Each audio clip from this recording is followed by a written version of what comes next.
Ah yes, the high school drama. A cinematic landmark consisting of some of the most enjoyable films ever made.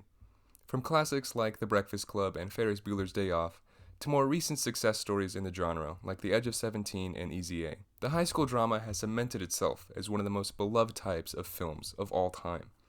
There might be a few stinkers in the mix, but for every Kissing Booth series, we get a heartfelt, emotional drama with serious implications of today, with movies like The Edge of 17 and the new Spontaneous.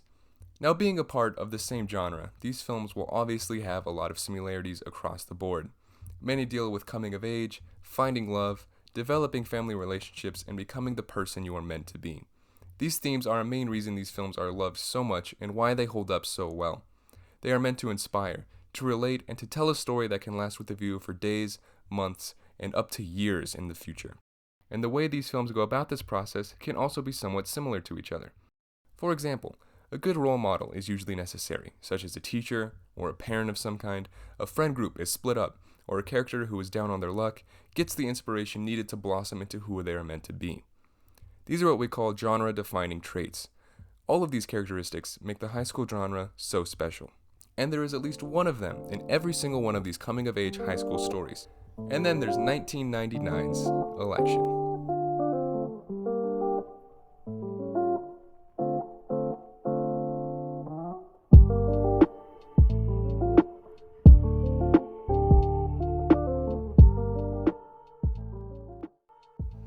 Directed by Alexander Payne, starring Matthew Broderick and a young Reese Witherspoon, the story of Election follows a student body presidential election, wherein which a teacher tries to help a student become president over another candidate. As the credits roll, you are transported to this high school reminiscent of all the classic 80s and 90s high school movies before. All seems normal. Until this happens. One more thing about Tracy I think you should know. Her pussy gets so wet, you can't believe it. Now I love this moment. The first time I watched this, I was thrown backwards in astonishment. Did they just say that? Did that actually just happen? What is this movie? I didn't even know it was rated R. It truly is a perfect opening for a completely original film that, instead of using past traditions of other films in this same genre, it perfectly subverts expectations, and by doing so makes one of the most cynically hilarious experiences I've ever had watching a film. It is borderline parody at some points, not only in themes, but the more nearly sadistical nature of the whole film. The cussing aspect of this film perfectly illustrates what I am saying. My leg wasn't bugging me too much, and the weather was so nice. And every day after school, Lisa and I would go to her house to fuck and have a hot tub. They come when you least expect it, and it kills me every time. It perfectly flips everything on its head to point out how life isn't like the movies, how nothing is fair, and how stupid high school really is. So stick with me here, because there is a lot of stuff that happens in this film. Matthew Broderick, coming off of Ferris Bueller's Day Off and a bunch of other stuff that no one remembers, plays Jim McAllister, a high school social studies and government teacher with maybe the least effective razor on planet Earth, who, much like me, is very popular among the students. He also says okay a lot. Fucking weirdo. Unfortunately for Jim, his good teacher friend and fellow user of the worst razor on planet Earth, seriously, this film and its man scruff, was recently fired due to an inappropriate relationship between himself and Reese Witherspoon's character, Tracy. The film really focuses on this relationship in the first 15 minutes or so, and it gets so real feeling it genuinely makes me feel sick. You'd think it would turn the audience off immediately, but somehow it works really well for the film. Tracy is a try-hard student with great grades, a good attitude, and a positive can-do spirit.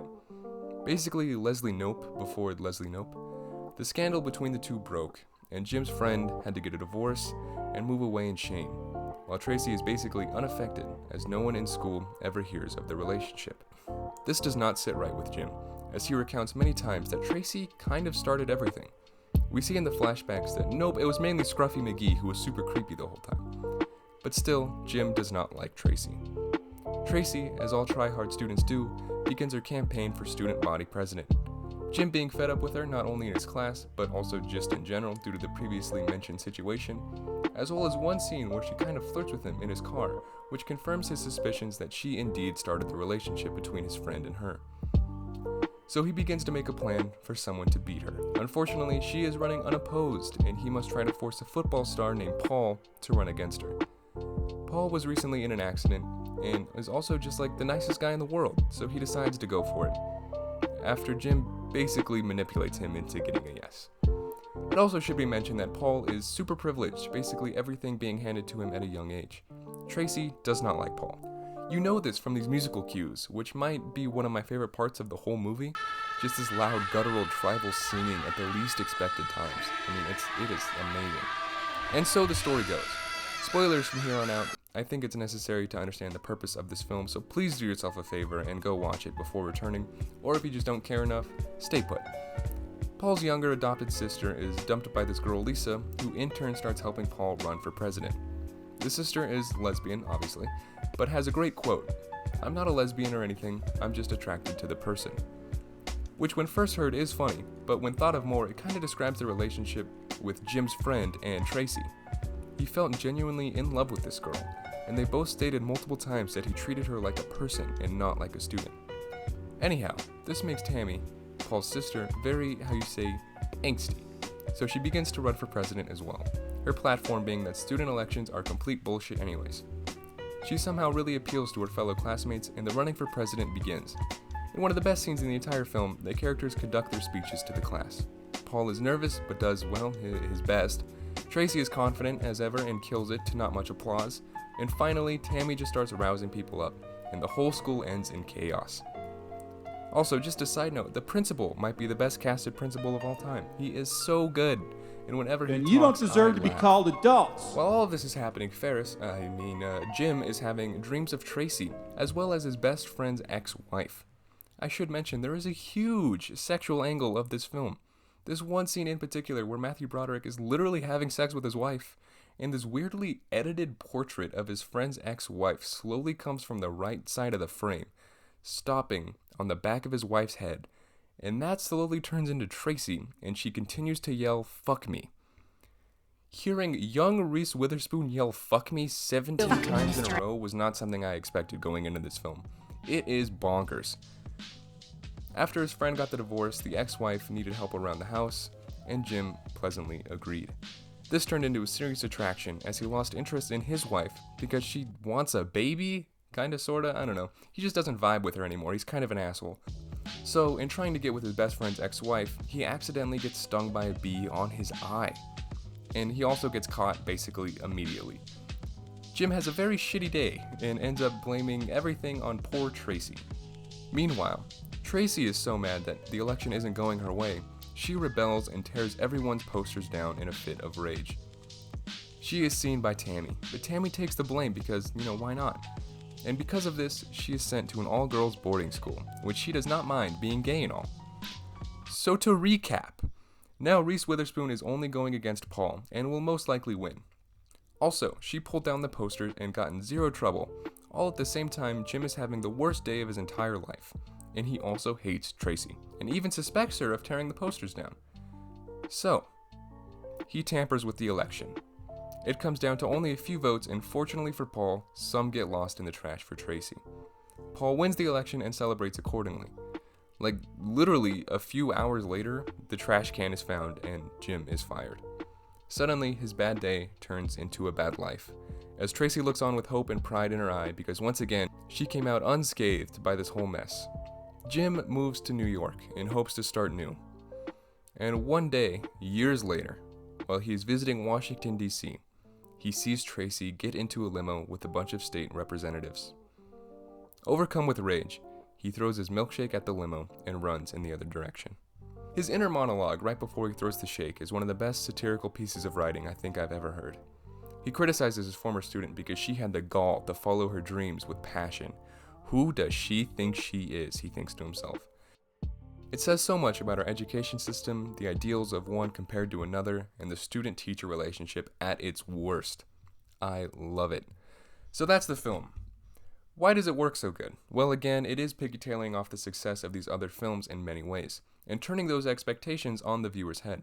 Let's look at a few aspects of the film and see how these genre-defining traits are turned upside down.